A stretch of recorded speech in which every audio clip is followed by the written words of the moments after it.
کرتے ہیں کہ آپ سفر میں نہ ہوں. روزے میں بھی یہ بات ہے کہ آپ کی عمر اس حصے میں نہ ہو کہ جس میں آپ بھوک نہ برداشت کر سکتے ہوں. شیخ فانی جسے کہتے ہیں, اگر آپ اس حصے میں چلے گئے تب بھی آپ کو روزہ معاف ہے. اگر آپ مریض ہیں تب بھی روزہ معاف ہے. آپ مسافر ہیں تب بھی روزہ معاف ہے.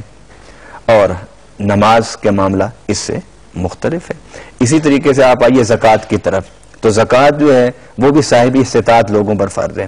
گویا ان 4 ارکان اسلام میں سے ایک نماز ہی ایسا رکن ہے کہ جس کی لذتوں سے ہر مسلمان متلذذ ہو سکتا ہے. نماز پہ اپنے سیر حاصل گفتگو کی.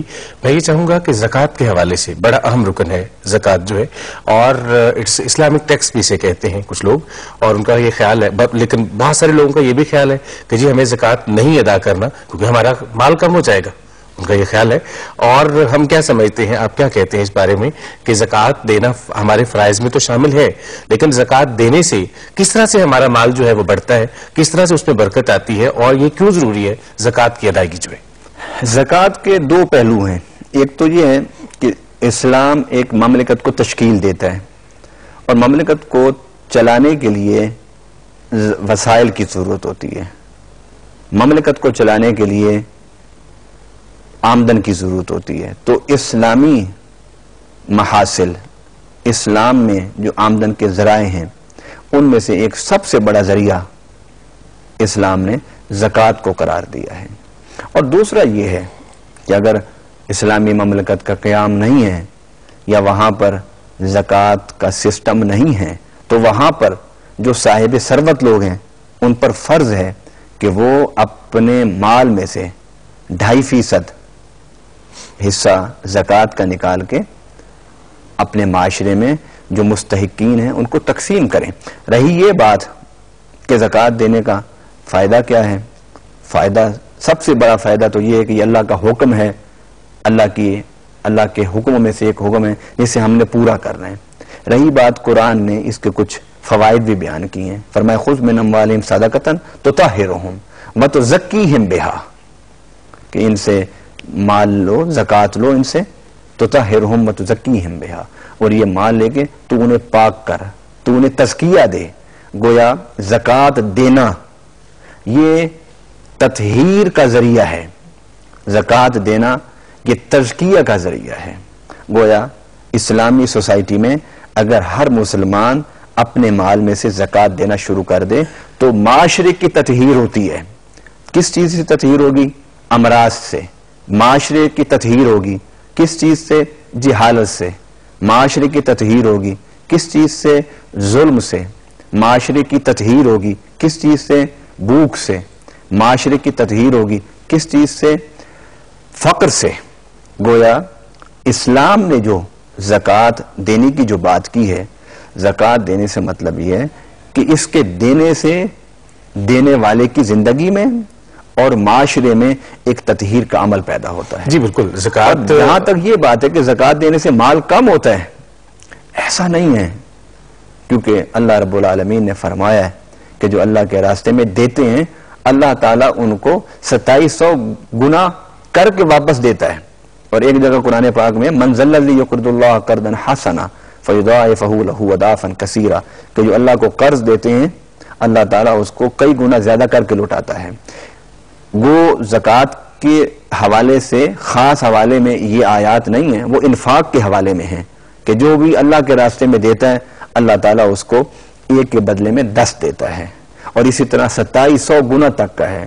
گویا ایک مسلمان جو اللہ پر رسول پر یقین رکھتا ہے اس کو یہ یقین رکھنا چاہیے کہ میں اللہ کے راستے میں اگر دوں گا, زکوٰۃ دوں گا, صدقہ دوں گا, خیرات دوں گا, کسی کی مالی طور پر مدد کروں گا, کسی مریض کو دوں گا, تو وہ اس یقین کے ساتھ دے کہ اللہ رب العالمین کی اس سے رضا بھی ہے اور اس کے ساتھ ساتھ اللہ تعالیٰ کئی گنا کر کے واپس لٹائے گا. جی بالکل. زکوٰۃ انتہائی اہم رکن ہے جس سے معاشرے کو بہتر سے بہترین کی طرف لے جانے میں بڑا اہم کردار ادا ہوتا ہے.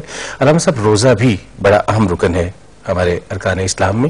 آپ یہ فرمائیے گا کہ کچھ لوگ جو ہیں وہ روزہ نہیں رکھتے, ان کا یہ خیال ہے کہ اچھے بھلے ہوتے ہیں جسمانی طور پر، لیکن ان کا یہ خیال ہے کہ نہیں جی ہمیں تو کمزوری ہو جائے گی، ہم تو بہت ویک ہو جائیں گے، ہم روزہ نہیں رکھ سکتے. ان لوگوں کے بارے میں یا یہ فرمائیے گا، اسی حوالے سے آگے بات کو بڑھائیے گا کہ روزہ رکھنا کیوں ضروری ہے انسان کے لیے، وہ کیوں روزہ رکھے، اپنے جسم کی زکوٰۃ وہ کیوں نکالے. روزہ اسلام سے پہلے آنے والے تمام ادیان میں بھی فرض تھا. جس طرح قرآن نے کہا یا ایھا الذین آمنوا کتب علیکم الصیام کما کتب علی الذین من قبلکم لعلکم تتقون. اب اس آیت مقدسہ میں 3 باتیں بیان کی گئی. پہلی بات یہ ہے کہ مومنوں کو مخاطب کیا گیا، پھر فرمایا گیا کہ تم پر روزہ فرض ہے. تیسری بات کی گئی کہ یہ روزہ تم پر ہی فرض نہیں، تم سے پہلوں پر بھی فرض تھا.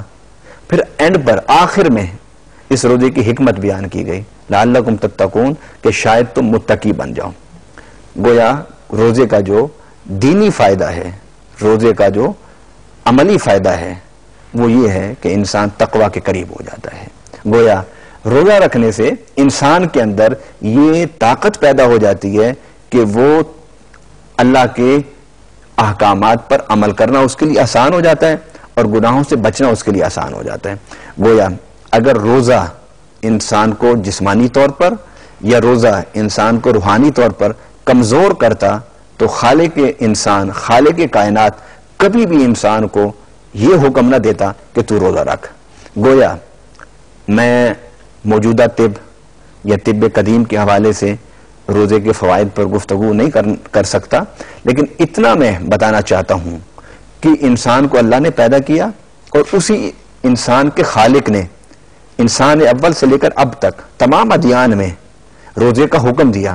گویا اس روزے میں اگر کوئی نقصان یا کوئی تکلیف یا کمزوری یا نکاہت یا کوئی اور اس میں مفسد ہوتا انسان کی صحت کے لیے تو اللہ تعالیٰ اس کو کبھی فرض نہ قرار دیتا. یہ انسان کی روحانی طور پر، ذہنی طور پر اور جسمانی طور پر اس میں فوائد ہی فوائد ہیں. جی بالکل. علامہ صاحب اگلا رکن جو ہمارا ہے وہ حج ہے. حج ان لوگوں پر آپ نے پہلے فرمایا فرض ہے جو استطاعت رکھتے ہیں، لیکن بہت سارے ایسے مسلمان ہیں، یقیناً بہت سے مسلمان ہیں جن کی یہ خواہش ہے کہ وہ جائیں اور خانہ کعبہ جو ہے وہ اپنی آنکھوں سے دیکھیں، یہ بڑا اہم رکن جو ہے اس کو پورا کریں، لیکن ان کے پاس استطاعت نہیں ہے، لیکن ان کی خواہش ہے. کچھ لوگ قرض بھی لیتے ہیں حج پہ جانے کے لیے، کچھ لوگ جو ہیں وہ لوگوں سے ادھار مانگتے ہیں، قرض کی مختلف فارمز میں وہ لیتے ہیں پیسے تاکہ وہ حج پہ جا سکیں.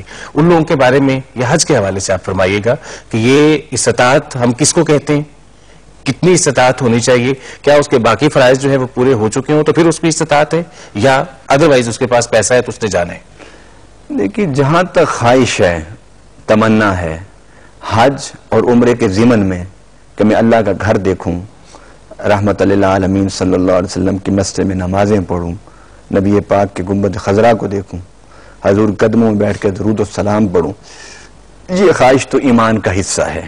یہ تو کسی انسان کے عقیدے سے، ایمان سے اس کو الگ کرنا یہ کسی کی بس کی بات نہیں ہے. یہ تو ایک فطرتی، ایک ایمانی تقاضا ہے کہ ہر انسان کے دل میں یہ تڑپ ہوتی ہے کہ میں جاؤں اور وہاں جا کے دیکھوں.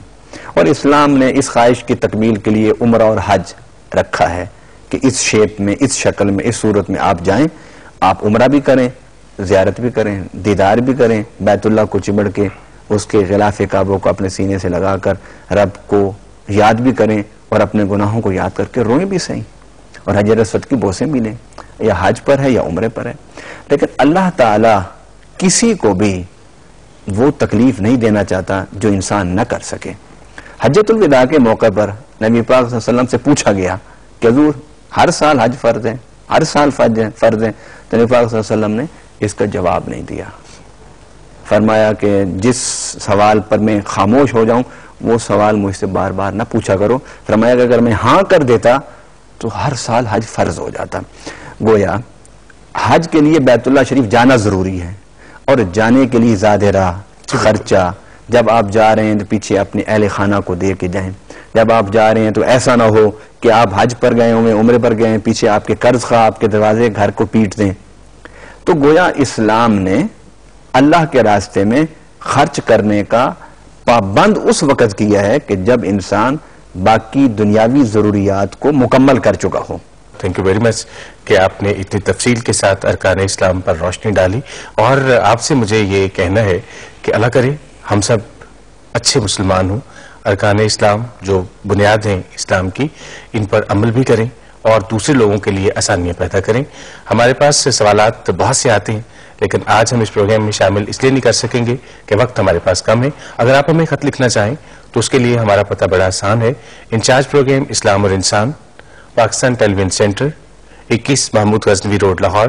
اور اگر آپ کے پاس ای میل بھیجنے کی سہولت ہے تو اس کے لیے info شفاعت رسول یعنی INFO SHAFAAT RASOL info شفاعت رسول @yahoo.com۔ اپنا بہت سا خیال رکھیے گا، اپنے ارد گرد رہنے والوں کا بہت سا خیال رکھیے گا۔ بہت شکریہ، اجازت دیجیے گا، اللہ حافظ۔